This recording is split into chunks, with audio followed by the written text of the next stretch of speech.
Shrimad home remedies में आपका स्वागत है और हम आपको बताएंगे कि हमारे धर्म ग्रंथ श्रीमद् भागवत में जो कलयुग को लेकर भविष्यवाणियां की गई थी, आज वो हर भविष्यवाणी सच हो रही है।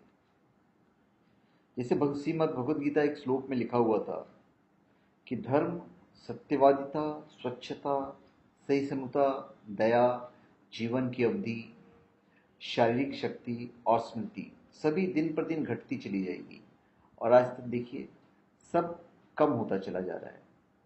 फिर दूसरी बात यह कही गई है कि कलयुग में जिस व्यक्ति के पास जितना धन होगा वो उतना गुणी माना जाएगा और कानून न्याय केवल एक शक्ति के आधार पर लागू किया जाएगा। आज वो सच हो रहा है, जिसके पास पैसा है वो सही है।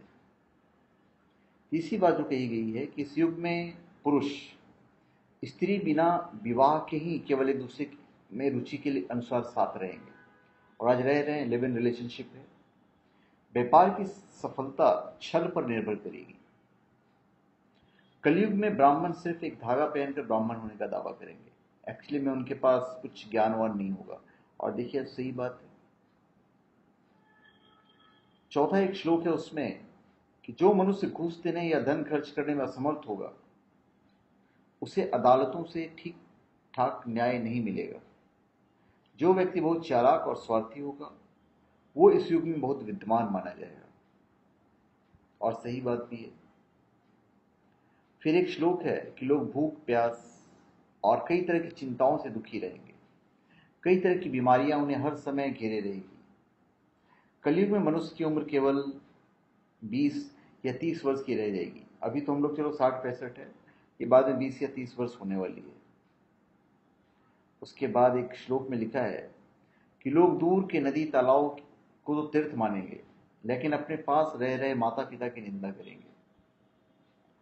सिर पर बड़े बड़े बाल रखना ही सुंदरता मानी जाएगी और केवल पेट भरना ही लोगों का लक्ष्य होगा।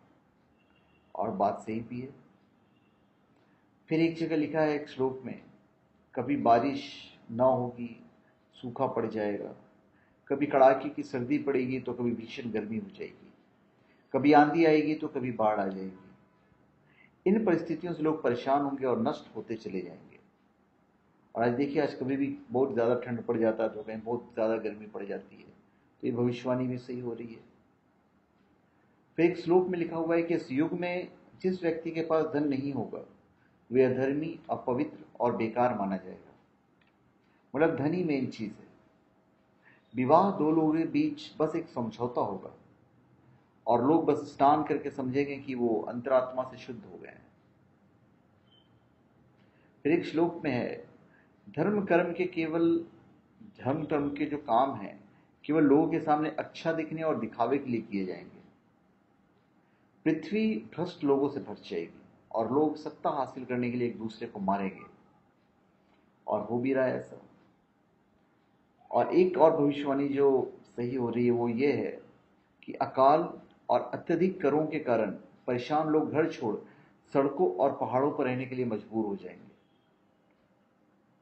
साथ ही पत्ते, जड़, मांस, जंगली शहद, फूल और बीज खाने को मजबूर हो जाएंगे। ये तो अभी तक आया नहीं है पर बहुत जल्दी ये भी आ जाएगा। तो धन्यवाद। आप हमारे चैनल पे सब्सक्राइब करें और अपने कमेंट दीजिए। धन्यवाद।